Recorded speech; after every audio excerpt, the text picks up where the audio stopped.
The words hit me like a freight train. Let's get a divorce. Here's a $100 million. Isabella Vance, my wife of 3 years, slid the divorce agreement across the polished mahogany table. My mind went blank. I wasn't just Ethan Miller, the contract husband of a corporate goddess. I'd been zapped into a novel, cast as the pathetic second-choice spouse in a marriage of convenience plot. In the original story, I was a spineless loser, clinging to Isabella, the cool, aloof CEO of Vance Industries, who paid me $100,000 a month just to play the part of her husband. Who wouldn't want that life? Except, right now, I didn't. 3 years of a cold, contractual marriage. I couldn't even touch her. All because her heart burned for him, Caleb Hayes, her first love. To her credit, Isabella's moral compass was ironclad. She'd never physically cheat. But a mental affair? That's still an affair. I slapped myself 3 times, cursing my past self for binging those trashy romance novels online. This was my punishment, the cuckolded husband, armed only with a pathetic "I don't love you anymore." Humiliating. Isabella's voice cut through my self-pity. What? You're wallowing now? You might as well try playing hard to get, Ethan. It'd be more interesting. Her smirk was ice cold, her silk robe slipping off her shoulder as she tossed it at me. The scent of her perfume hit me like a drug, stirring something primal. I threw the robe to the floor, grinding it under my heel, a futile jab at the untouchable CEO. She just rolled her eyes. Sign it, and don't take all day. She was crude at home, a far cry from the polished ice queen the world saw. I was her contract husband, her lapdog. She'd never humiliated me outright, no whips, no kneeling, but I'd spent 3 years washing her lingerie, massaging her feet, running her baths. I could look, but never touch. Pathetic. But I wasn't that spineless fool anymore. I grabbed the pen. The terms were generous: $100 million, a waterfront villa, 2 luxury cars, and commercial properties. The original Ethan didn't sign because he thought he loved her. I didn't. I scrawled my name and pressed my thumbprint onto the page. A faint smile curved Isabella's lips, a flicker of appreciation in her eyes. Not bad, Ethan. What's your condition? I pulled out my phone. I have a gift for you. Watch it with me. Isabella, ever the Empress, nodded. You have 10 minutes. I called her assistant, Evans, and demanded the number for her cleaner, the elite's fixer for problems outside the law. Isabella's expression hardened, but she didn't stop me. When the cleaner's number came through, I dialed it on speaker. 10 million, I said. Everything you have on Caleb Hayes from his time in London. Focus on his security detail. The big guy. The cleaner hesitated. Is President Vance there? Isabella's voice was glacial. Make it 20 million. Do what he says. She hung up, scoffing. You think I haven't had Caleb investigated? He's been faithful, Ethan. Just like me. I laughed, unable to hold it in. She thought Caleb was pure? I knew better. I'd read the novel. 10 minutes, Isabella.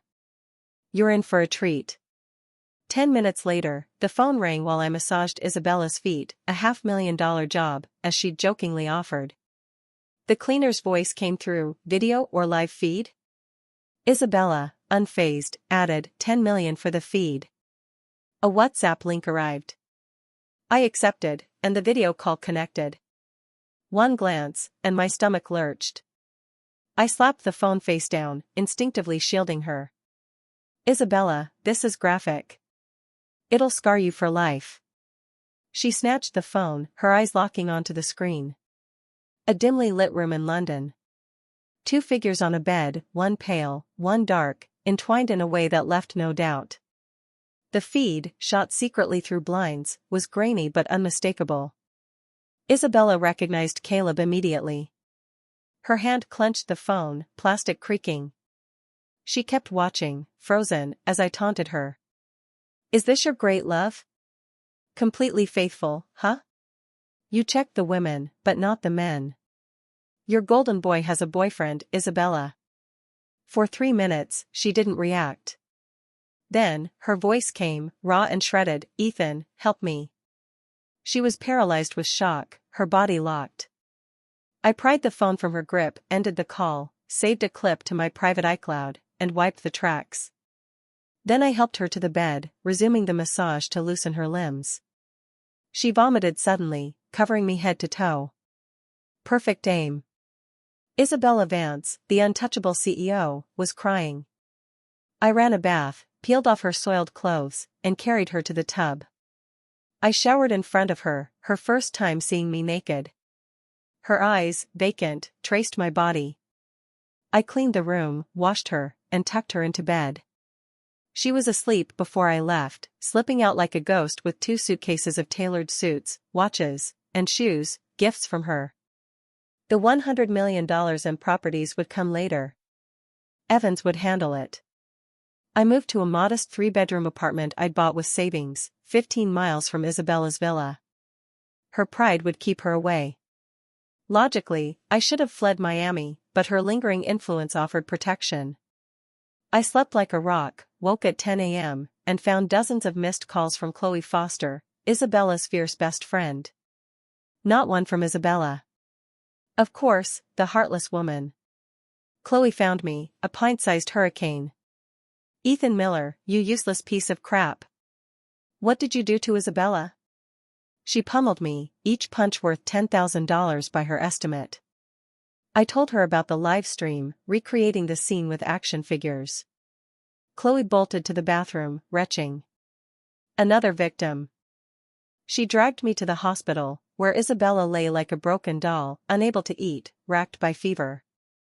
The live stream had shattered her. Chloe twisted my ear, demanding I help. I cooked lobster bisque, painstakingly preparing it to her taste. Isabella ate, spoon-fed by me, and slowly came back to life. As I left, I dropped a warning, a storm is coming. Is Vance Industries ready for the Biscayne Point secret? A week later, Chloe forced me to attend the Sterling Patriarch's 80th birthday gala, throwing $5 million at me. I played the perfect Vance son-in-law, Isabella on my arm, both of us acting the part of a flawless couple. Then Caleb appeared. Isabella paled, gagging at the sight of him. I caught her vomit in a gift bag, sparing her public humiliation. The crowd whispered, pregnant. Caleb, believing the rumor, was livid, his plans to conquer Vance Industries crumbling. He confronted me, spilling wine and demanding I clean it. I refused, citing a pullback from trying for a baby with Isabella. The crowd laughed, Caleb fumed. When he approached Isabella, her nausea returned, and Chloe tore into him, she's sick because you disgust her. Get out. Caleb fled, his pride in tatters. Days later, I woke chained to Isabella's bed, naked, with her straddling me in a silk nightgown. You're awake, Ethan. Don't blame me, she murmured. She'd developed a psychological aversion to men, except me. Therapists said I was her cure. The pregnancy rumor, now a wildfire, forced her hand, she needed a child to stabilize Vance Industries. She admitted feelings for me, wanting 2 children, one for her name, one for mine. For 3 days, we barely left the bedroom. Isabella bloomed, her health restored.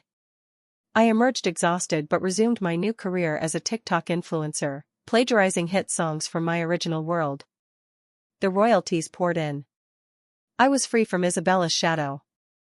Caleb sent a letter threatening to expose Vance Industries' secrets, a covered-up archaeological site at Biscayne Point and falsified soil reports. He demanded Isabella bear his child to secure his foothold in the company. At a family strategy session, I revealed the full plot from the novel, betrayals, stock manipulation, and anonymous tips targeting the Vances. Robert, Isabella's father, took charge, turning the tables on their enemies. A month later, Vance Industries emerged victorious. Caleb, arrested and facing life in prison, saw the live stream again when I visited. His face crumpled, he vowed revenge. 2 weeks later, Isabella's pregnancy test showed 2 lines. She was ecstatic, but her Yandere tendencies surfaced, she chained me to the bed again, fearing I'd cheat. I sighed, regretting the live stream but cherishing our twisted bond. Life with Isabella was a roller coaster. Her obsession kept me close, but her love was real, if possessive. Dance industry stabilized, and my music career soared. Caleb's threats faded, his influence broken. Isabella and I faced the future together, bound by a strange, imperfect love. Happiness, I learned, was embracing the chaos of the present.